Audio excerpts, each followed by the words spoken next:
എല്ലാവർക്കും നമസ്കാരം. സാൻഡീസ് കിച്ചണിലേക്ക് സ്വാഗതം. ഇന്ന് വട്ടും കറിയും ചിക്കന്റെ അത് ഒന്ന് ചെറുതായിട്ടൊന്ന് ഫ്രൈ ചെയ്യാനും ഇതിനകത്ത് പരിപ്പും ഉലുവച്ചീരയും അതിട്ടിട്ട് കറി. അത് എന്റെ അമ്മ വെക്കണ കറിയാ, കാലങ്ങൾ കുറേയായി. ഉലുവച്ചീര നന്നാക്കി വെച്ചിട്ടുണ്ട്, പരിപ്പും ഉലുവച്ചീരയും കൂടി ഇട്ട് വെക്കാനുള്ളതാ. ഇത് സലാഡാണ്. സലാഡ് വെച്ച് പറഞ്ഞാൽ കുക്കമ്പർ, സവോള, മല്ലിച്ചപ്പ്, അല്ലെ നാരങ്ങ പിളിയാൻ വേണ്ടി ഞാൻ കഴിച്ചുകൊണ്ടിരിക്കുന്ന സാധനമാണ്. ഇത് ഹെൽത്തിയാ. വേണമെന്നുണ്ടെങ്കിൽ നാരങ്ങ കൂടി ആഡ് ചെയ്യുമ്പോൾ കുറച്ചും കൂടി നല്ല ടേസ്റ്റ് ഉണ്ടാവും. അതിനാണ് ഇപ്പൊ നാരങ്ങ അങ്ങനെ ആഡ് ചെയ്യണത് കാണിക്കാൻ കാരണം. നാരങ്ങ ഇങ്ങനെ ആവശ്യത്തിന് ഒരെണ്ണം നേരത്തെ എടുത്ത് കുഞ്ഞ് മോൾക്ക് കൊടുത്ത്. ഇപ്പൊ ബാക്കി 5-8 കുക്കുംബർ ഉണ്ടായിരുന്നു. അതാണ് പിന്നത്തെ ബ്രേക്ക്ഫാസ്റ്റ്. ഇതാണ് സകല ഉപ്പ്, തേനും ഉപ്പും കൂടി ഇട്ടിട്ട് ഒരു ഇച്ചിരി പെപ്പർ പൊടി ആവശ്യമുണ്ടെങ്കിൽ പെപ്പർ പൊടി ഇട്ടാൽ മതി. ചില്ലി ആവശ്യമുള്ളവർക്ക് ചില്ലി ഇടാം. സകലം പേപ്പർ പൊടി കൂടി ആഡ് ചെയ്ത് ഇത് ഒന്നിങ്ങനെ തിരുമ്പി വെച്ചാൽ മതി. ഒരു ആപ്പിൾ തക്കാളിയും കൂടി എടുത്തിട്ടുണ്ട്.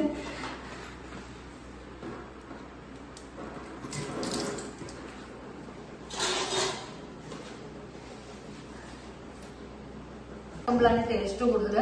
ആവശ്യമുണ്ടെങ്കിൽ നിങ്ങൾക്ക് മല്ലിച്ചപ്പ് ഇടാം, അല്ലാത്തൊരു മല്ലിച്ചപ്പ് ഇടണമെന്നില്ല. ഞാൻ ഇതൊക്കെ ആഡ് ചെയ്യും. സലാഡിന് അങ്ങനെ ഒരു ടേസ്റ്റ് കിട്ടുള്ളൂ. ഒരു ഹാഫ് കഴിയുമ്പോഴേക്കും ആയിക്കോളും. അപ്പൊ ഇത് രണ്ടാമത്തത് പാർട്സിന്റെ സാധനങ്ങളാണ്. അപ്പൊ ഇതിനകത്ത് കഴുകി വൃത്തിയാക്കി വെച്ചതാണ്. അതിനകത്ത് മല്ലിപ്പൊടി, ഇത്തിരി മുളക് പൊടി, ഇത്തിരി മഞ്ഞപ്പൊടി, ഇച്ചിരി കറിവേപ്പില, ഇതെല്ലാം കൂടി ഇതിനകത്ത് ഇടുന്നുണ്ട്. പിന്നെ ഇതിനകത്ത് ഇടുന്നത് ശകലം പച്ചമുളക്.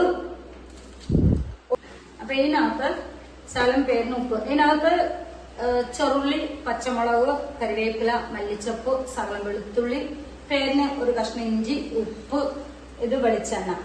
നേരത്തെ ഇട്ടിട്ടുള്ളത് മഞ്ഞപ്പൊടി, മുളക് പൊടി, ശകലം മല്ലിപ്പൊടി. നിങ്ങൾക്ക് ആവശ്യത്തിന് എത്രയാ വേണ്ടത് വെച്ചാൽ അതൊക്കെ ആഡ് ചെയ്യുക. നമ്മളിപ്പോ ഒരു കൈ കൊണ്ട് തന്നെ തിരുമ്പണത്.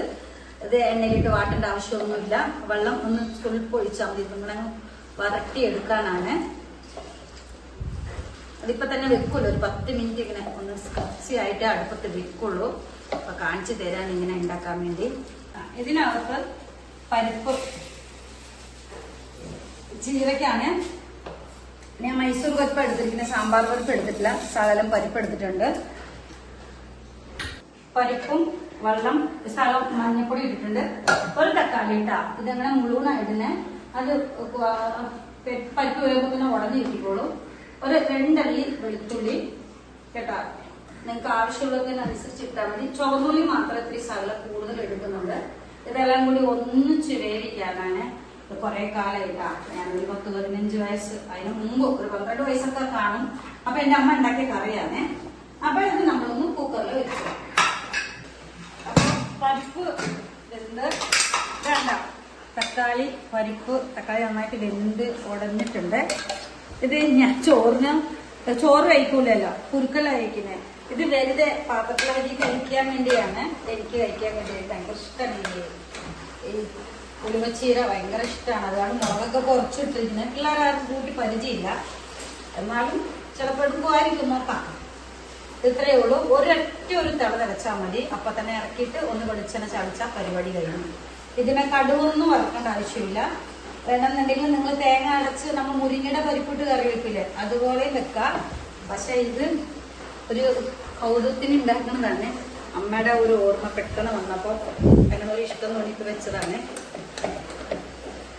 ട്രൈ ചെയ്ത് നോക്കാം. ഞാൻ ഇടുന്ന ഓരോരോ എപ്പിസോഡ്, ഓരോരോ ഫുഡിന്റെ ചാനലും ഒരു പ്രത്യേകതയാണ്. നമ്മള് ഒരു നാട്ടിലത്തെ കറികൾ പല നാട്ടിൽ നിന്ന് പരിചയമുണ്ട്.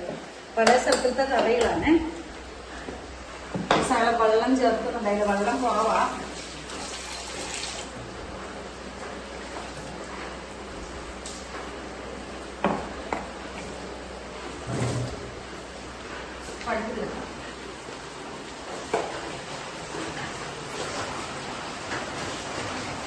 അപ്പണ്ടല്ല നമ്മുടെ വട്ടും കറിയും കൂടി ഫ്രൈ ആക്കിട്ടോ.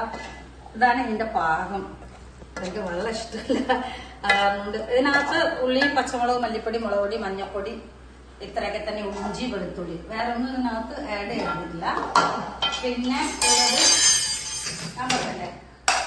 പരിപ്പും ഉലുവ ചീരയും കൂടിയിട്ട് കറി വെച്ചതാണ്. ഇതാ അത്രയും പാകത്തില്. ഇത് ഷുഗർ കൊളസ്ട്രോൾ ഉള്ളവർക്ക് പറ്റിയ കറിയാ. അതിനകത്ത് വേറെ ഒന്നുമില്ല. ഉള്ളിയും പച്ചമുളക് 2 ഒരു തക്കാളി 2 വെളുത്തുള്ളി.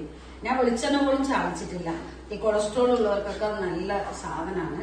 അപ്പൊ വെറുതെ നമുക്കൊരു പാത്രത്തിലേക്ക് ആഡ് ചെയ്ത് വെറുതെ കഴിക്കാനുള്ള ചോറിന് വേണമെങ്കിൽ എടുത്താൽ മതി. അങ്ങനെ പിന്നെ ഇത് ഇന്നലെ ഉണ്ടാക്കിയ കുറുക്കിന്റെ ബാക്കി കുറുക്കാണ്. അപ്പൊ സലാഡും കൂടി ഉള്ള കാരണം ഞാൻ വേറെ കുറുക്ക് ഉണ്ടാക്കിയിട്ടില്ല. അപ്പൊ ഇത്രയൊക്കെ തന്നെയുള്ളൂ ഇന്നത്തെ കാര്യങ്ങള്. അപ്പൊ നാളെ ഇത് ചോറ് വെച്ചിട്ടുണ്ട്. ഇത് പാവയ്ക്ക കറിയാണ്. നിങ്ങളുടെ സ്ഥലം എല്ലാവരും ഉണ്ടാക്കുന്ന കറിയാണല്ലോ. അപ്പൊ പാവയ്ക്ക കറി, അപ്പൊ ചീരയും പരിപ്പിട്ട് കറി, ഇത് വട്ടും കറിയും കൂടി ഫ്രൈ ചെയ്തത്.